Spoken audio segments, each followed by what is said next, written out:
Datang seorang laki-laki, "Ya Rasulullah, izinkan aku mati syahid, karena orang yang mati syahid itu tidak akan merasakan sakratul maut illa kal qars, seperti cubitan pada tangan.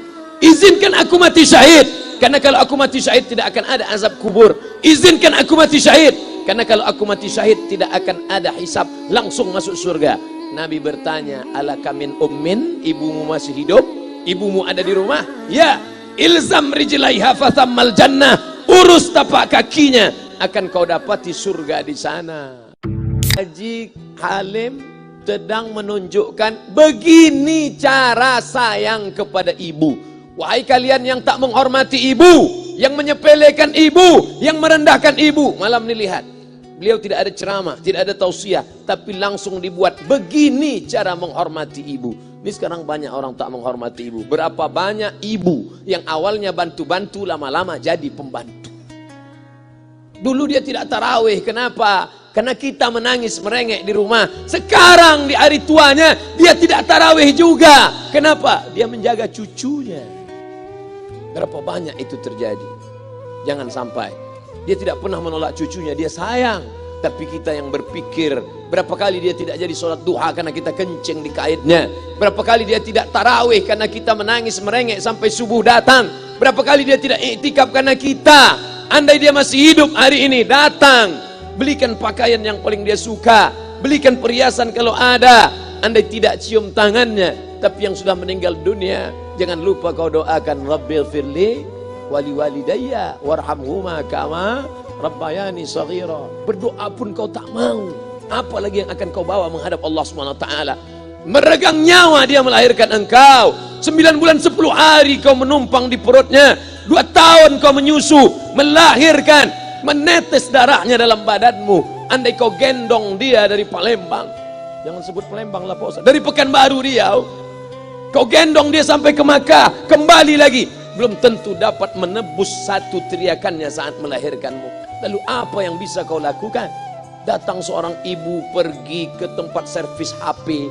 "Nak, tolong anak lihatkan HP saya rusak kayaknya." Dia periksa, "Ini enggak rusak, Bu." Terus, "Memang anak ibu enggak nelpon." "Kenapa kau tidak telepon?"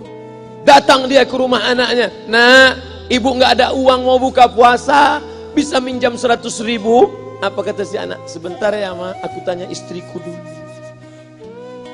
"Ini Ustaz dapat dari mana?" "Ada yang kirim WA grup." Jadikan ibumu seperti raja, maka rezekimu akan diberikan Allah seperti rezeki raja-raja. Bukan hadis, dapat dari grup WA.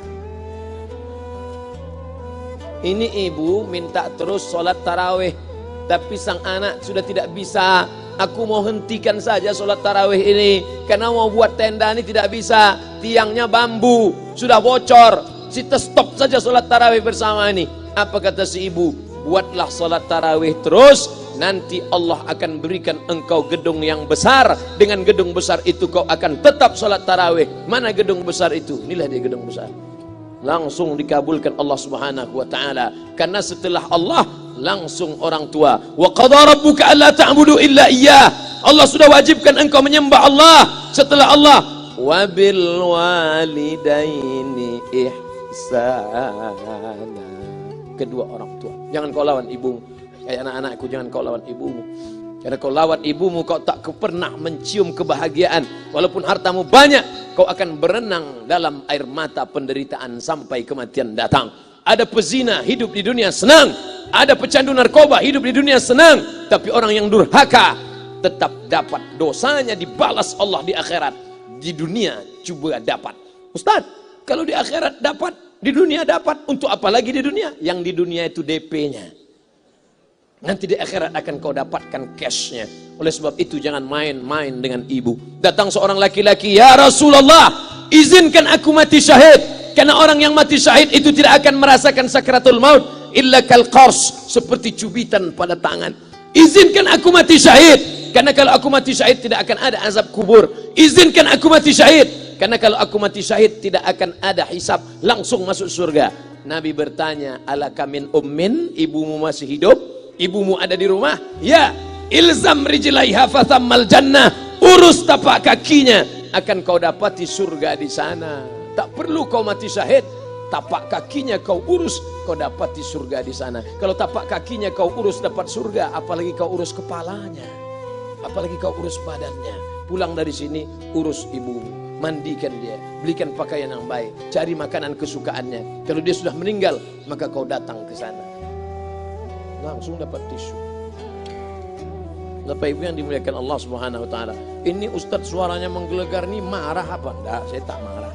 Terus dikasih Haji Alim buka nasi kuning tadi, makanya suara menggelegar. Dimasukkan Pak Kapolda daging sama ayam 3. Masya Allah, ini kari Palembang nih Pak Ustadz. Mantap, menggelegar suara kita di rumah. Bapak Ibu yang dimuliakan Allah Subhanahu wa taala, datang seorang laki-laki, kata Nabi sallallahu alaihi wasallam, nanti akan ada laki-laki yang datang kemari minta doanya, doanya kabul. Sahabat heran, kami yang hidup sama Nabi, kami yang perang sama Nabi, kami yang jihad sama Nabi, kenapa mesti minta doa dia? Dia tidak pernah ketemu Nabi. Pokoknya nanti kalau dia datang, minta doa sama dia. Setelah Nabi SAW meninggal, barulah dia datang. Orang itu bernama Uwais Al-Qarni. Kenapa doanya makbul? Dia merawat ibunya. Kalau ibumu kau rawat, doamu dikabulkan Allah Subhanahu wa taala. Apa yang kita lihat malam ini adalah buah bakti kepada seorang ibu. Ya Rasulullah, man ahaqqun nas bi husni sahabati? Siapa yang paling layak mendapatkan baktiku? Ummuka. Siapa lagi? Ummuka. Siapa lagi? Ummuka. Ibumu, ibumu, ibumu. Tsumma man? Siapa lagi? Abuka. Kami, Ustadz Jenderal Bintang 5, alim ulama, kami hanya dapat 1, sedangkan kalian ibu dapat 3. Ibumu, ibumu, ibumu. Kenapa ibu dapat 3? Karena ibu bisa melakukan 3. Ibu mengandung, ibu melahirkan, ibu menyusukan. Kalau bapak mau dapat 3, coba yang 3 ini. Pulang dari sini, pergi ke tempat jual kelapa muda, beli 1. Jangan dibelah, ikat di perut 9 bulan 10 hari. Kalau mau merasakan melahirkan, pulang dari sini, pergi ke tempat jual mangga. Telan bulat-bulat, keluarkan bulat-bulat. Emang enak jadi perempuan. Mereka luar biasa. Tanya ibumu, berapa kali dia meninggalkan puasa Ramadan? Saat mengandung engkau, 30 hari dia tak puasa. Saat menyusukan tahun pertama, 30 hari dia tak puasa. Saat menyusukan tahun kedua, 30 hari dia tak puasa. Saat dia mau ganti qadha tahun berikutnya, adik mau menyusul. Hari ini dia belum mengqadha puasanya, dia terhutang di hadapan Allah. Lalu apa yang bisa kau lakukan? Malam ini betul-betul disadarkan. Alhamdulillah, ibu saya masih hidup, umurnya 70 tahun. Saya akan pulang dari kajian malam ini. Nampaknya malam ini saya yang ceramah, saya yang tausiah. Tapi saya mengambil pelajaran. Pulang dari sini, saya akan lebih sayang pada emak saya. Saya lebih cinta kepada ibu saya. Saya malu, saya hanya pandai berceramah, berkata, tapi orang sudah mengamalkannya langsung. Haji Alim membelikan gelang ibunya 2 kali sampai 4 kali setahun. Gelang cincin. Sudah dibelikan 2 bulan, hilang. Kemana? Ada orang susah tadi aku kasih. Ternyata itu yang membuat rezeki melimpah ruah. Maka rezeki buah yang sudah matang harus kita joloknya dengan apa? Dengan berbakti kepada ibu. Bapak Ibu yang dimuliakan Allah, saudara-saudaraku yang dimuliakan Allah Subhanahu wa taala. Ibu ini luar biasa. Sampai-sampai ibu, Ustaz jangan nunjuk pakai tangan kiri lah. Oke, pakai kanan. Ibu, andai ngomong ibu salah, tetap dikabulkan Allah Subhanahu wa taala. Ada seorang ibu memanggil anaknya, "Ya Juraij, wahai Juraij." Anaknya sedang beribadah. Ibadah pada Allah atau nyambut ucapan ibu? Allah lebih mulia, dia diam. Ya Juraij, dia tetap diam. Ya Juraij, dia tetap diam.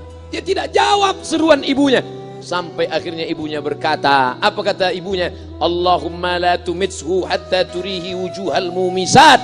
Jangan matikan Juraij sebelum matanya melihat wanita, maaf, tunasusila. Jangan matikan Juraij sebelum matanya melihat wanita tunasusila, WTS PSK, orang nakal, orang jahat. Tidak mungkin ahli ibadah matanya melihat orang jahat. Tapi takdir berkata lain. Tak lama setelah ucapan sang ibu, ada seorang WTS PSK hamil. Tidak diketahui suaminya, ditangkap, ditanya, siapa yang menghamilimu? Apa kata si perempuan? yang menghamiliku adalah Juraij. Sampai Juraij ketika difitnah, perempuan wanita susila itu ditanya, siapa yang menghamilimu? Ternyata dia berkata, Juraij. Akhirnya mereka menangkap Juraij. Juraij, ternyata engkau selama ini pura-pura saja menjadi pelaku ibadah. Engkau ternyata sudah menghamili perempuan ini. Mereka menghancurkan tempat ibadah Juraij. Tapi kemudian Juraij sabar. Dia katakan, nanti tunggu anak itu lahir, kalian baru tahu. Setelah tak lama anak itu pun lahir. Dan mereka bertanya kepada anak kecil yang belum bisa bicara, ya gulam, wahai anak kecil, man abuka? Who is your father? Siapa bapakmu? Hai anak kecil, siapa bapakmu? Juraij menusuk pusar anak itu dengan telunjuknya. Dia mau tunjukkan kepada orang ramai bahwa dia tidak salah, dia tidak pezina, dia tidak melakukan perbuatan dosa. Ya gulam, hai anak kecil, man abuka? Siapa bapakmu? Apa kata anak kecil itu? Cowboy. Ko sapi, boy penjaga sapi, pengembala sapi. Bapakku pengembala sapi. Barulah orang Yahudi tahu ternyata ra'il ghanam yang menghamili PSK perempuan jahat tadi adalah penggembala sapi. Lalu kenapa fitnah itu terjadi? Allah mengabulkan doa si ibu sebelum Juraij mati. Matanya pernah melihat wanita tuna susila. Oleh sebab itu ibu jangan sampai kalau marah sama anak memanggil anak dengan kata-kata yang tak baik. Setan, hantu. Kalaupun marah panggil dia, calon wali kota. Sini sebentar. Kalau marah betul, calon gubernur. Sini sebentar. Doa ibu dikabulkan Allah Subhanahu wa taala. Saya setahun setiap bulan Februari ceramah di Kuala Lumpur seminggu. Kuala Lumpur, Selangor, Sarawak, Kuching, kemudian Malaka, Ipoh, Negeri Sembilan. Ketika saya tausiah datang ibu-ibu makcik Malaysia. Assalamualaikum. Waalaikumsalam. Ustaz Somad. Ya. Saya nak jumpa dengan emak Ustaz. Loh, ngapa jumpa emak saya? Jumpa saya lah. Ustaz pasti dididik oleh seorang ibu. Saya ingin jumpa ibu Ustaz. Saya sangka dia mau jumpa saya. Ternyata ibu di tengah para habaib, diambil diri seorang profesor, dibalik diri seorang gubernur, wali kota, Kapolda. Di dalam diri mereka ini adalah orang-orang luar biasa, tapi dilahirkan oleh perempuan-perempuan yang super luar biasa. Betul? Mereka ini semua dibesarkan perempuan.